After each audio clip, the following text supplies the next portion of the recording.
We're back with Chapter 13, Helping Hands. When Holly arrived the next morning, her dad was with her, and he was carrying a huge box. Slow down, Simon rushed up and asked, "What's that?" Soon, Holly and Mr. Hanson were surrounded by curious classmates. "Please, class, let Mr. Hanson get through so he can put the box down," Mrs. Brisbane said. They backed away, and Mr. Hanson set the box down on the table that Mrs. Brisbane had cleared for him. "But what is it?" Simon asked. "It's a present for the whole class," Holly said, "and I made it.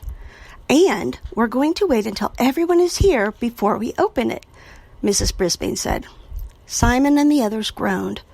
"We'll have to wait forever for Harry."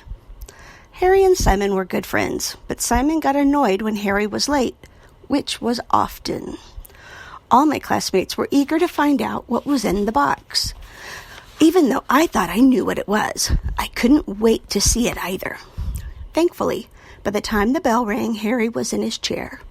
After Mrs. Brisbane took attendance, she said, "Class, Holly has brought something special for everyone. I'll let her tell you about it." Holly stood next to the box on the table. "I wanted to make each of you a gift to celebrate the season, but I ended up making one gift for the whole class." "Open it already, please," Simon said. Holly carefully lifted the big lid, and my classmates gasped. "It's a gingerbread house, and I made it myself. Well, with some help from my mom." "Wow! Can we eat it?" Thomas asked. Holly looked horrified. "No! Mom sprayed something on it that would keep it from spoiling. It's not good to eat." "There will be no nibbling, class. Besides, we wouldn't want anything to ruin that beautiful house," Mrs. Brisbane said. "You did a wonderful job." "Can we see it closer?" Rolling Rosie asked. Mrs. Brisbane said that the students could come closer, but you must be very careful not to touch the house or shake the table. When they moved up, my friends blocked my view. "I'd like a better look too," I squeaked, but I'm sure no one heard me over all the talking. Boing! Og splashed wildly in his tank. "I want to live there," Kelsey said, leaning in. "Me too," Tall Paul agreed. "It reminds me of the witch's house in Hansel and Gretel," Phoebe said, "but much nicer." "There's a card that goes with it," Holly said. It says, "To all my friends in room 26, from Holly." "Thanks, Holly," Rosie said. "Thanks," all my friends chimed in. "Could you tell us how you made it, Holly?" Mrs. Brisbane asked. "Og, I wish I could get a better look," I squeaked. "Boing, boing, boing," Og agreed. I climbed all the way up to the tippy top of my cage and got a glimpse of the little house. It looked sweet, sweet, sweet. "My mom and I made the gingerbread," Holly explained. "Then we cut it in different shapes. We followed a pattern my dad made. Then we put it all together using icing as the glue." "Yum," Rosie said. I needed my mom and dad to help with that. Then I put icing on the roof and put cookies on it to look like, what do you call those? "Shingles," Mrs. Brisbane said. Then I put all kinds of candy all over the house with candy canes on the chimney and around the door, Holly continued. "Oh, and there are chocolate drops," Harry said. Kelsey pointed to something, "and candy cane trees with gumdrops hanging from them." By this time, my friends were leaning over the little house. Mrs. Brisbane asked them to step back and not touch the table. "After all, Holly worked hard on this," she said. Everybody moved back while they admired the house. "I like the licorice stick fence," Small Paul said. "I like the cotton candy smoke coming out of the chimney," Phoebe said. Then they stood silently for a moment. Then Simon pointed and said, "Oh, look in the window." He leaned forward and pointed. "A gingerbread man." "Where?" my friends shouted. My whiskers wiggled with excitement. But my excitement turned to shock when all at once my friends leaned forward to get a closer look. "Stop!" Mrs. Brisbane shouted. But it was too late. The table shook. The The little house swayed from one side to the other, and then, crash! The gingerbread house collapsed into a heap. "Og, it's fallen to pieces!" I squeaked to my neighbor. "Scree, scree," he replied. That's a sound he only makes in case of emergencies. Og was right, too. This was definitely an emergency. "Oh, no," Holly moaned. "No." Mrs. Brisbane made everyone stand back. "Stay calm, everyone." Holly was not calm. Her face was red, and tears started running down her face. "I'm so sorry this happened," Mrs. Brisbane said, giving Holly a hug. "You worked so hard on it. I should only have let one student at a time come up and look." "I'm sorry, Holly," Rosie said. "Me too," Thomas added.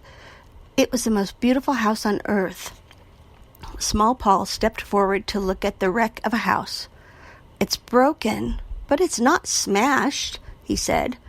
"Ah," Holly wailed.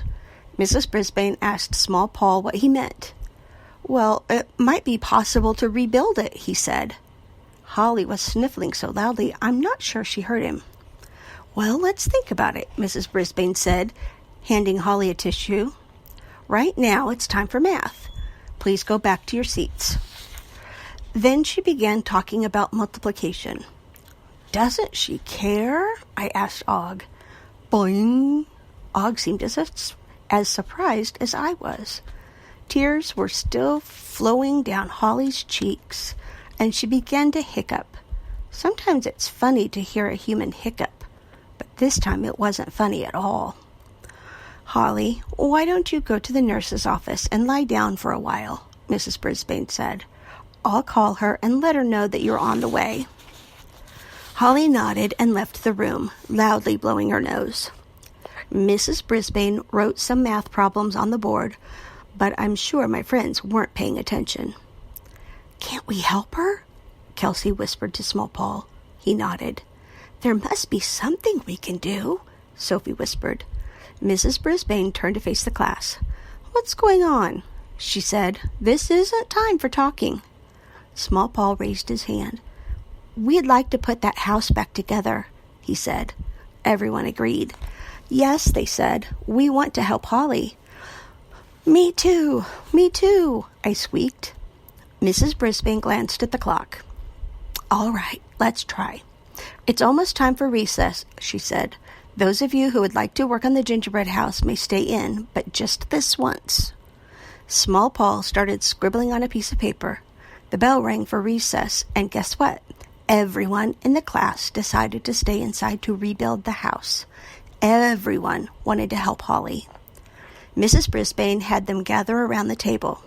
Small Paul examined the broken pieces.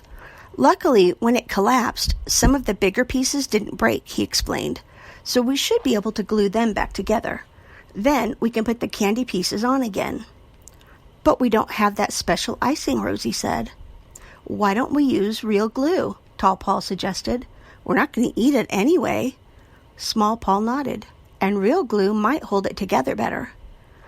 They went to work quickly. The two Pauls and Mrs. Brisbane got the walls back up again and glued them. Kelsey and Phoebe put on the cookie roof. Thomas and Joey rebuilt the licorice fence. Rosie pieced the gingerbread man back together again. Then the rest of my friends helped glue the candy back on. Everybody helped. I wished I could have helped too. At least I could encourage my friends. "Good job," I shouted. "Boing, boing," Og twanged. They were almost finished when the door swung open and Mrs. Wright walked in. She was bundled up in a thick jacket and had a scarf wrapped around her neck. But I could see her whistle hanging from her neck. "Mrs. Brisbane, what are your students doing inside? You know they're supposed to go out for recess," she said. "The rules say—" Mrs. Brisbane is usually polite, but this time she interrupted Mrs. Wright. "I know about the rules," she said, "but we had an emergency in the class." She explained about the gingerbread house, the accident, and how upset Holly was. "I think we can break the rules just this once so my students can help a friend who's in pain," Don't you?" Mrs. Brisbane smiled. I could see that Mrs. Wright was surprised, but then she shocked me. "I think so," she said. She looked at her watch. "You'd better get back to work. Recess will be over soon." And she left without blowing her whistle even once. By the time the bell rang, the house was put back together again. To squeak the truth, it didn't look quite the same. Even from my cage, I could see that it was a little crooked, but it didn't matter. What mattered was that the whole class had worked together to help Holly. A few minutes after my classmates were back in their seats, the door opened and Holly came in. Her eyes were red, but she wasn't crying anymore. "Welcome back," Mrs. Brisbane said with a smile. "We have a little surprise for you." She pointed at the gingerbread house. Holly's eyes were wide as she hurried to the table. "But who? What? I don't think Holly knew what she meant. All your classmates wanted to help you, Holly. So, during recess, they put the house back together," Mrs. Brisbane explained. Holly stared down at the little house. I was afraid she was going to start crying again, but instead she smiled. "You did this? To help me?" she said, turning to the class. "Sure, Holly," Kelsey said. "You're always helping us." All my friends were smiling and nodding, including me. "You gave your friends a gift," Mrs. Brisbane said, "and they gave you a gift back." "Thank you," Holly said. I had a warm feeling from the ends of my whiskers to the tip of my tail. Humphrey's Winter Wonderings. I wonder if a gingerbread man puts a cookie on his head. I'll start that one again. I wonder if a gingerbread man puts a cookie sheet on his bed. Got it. Cookie sheet. Get it? Well, that's the end for today. Next time, on Monday, you will hear Chapter 14, The Perfect Present.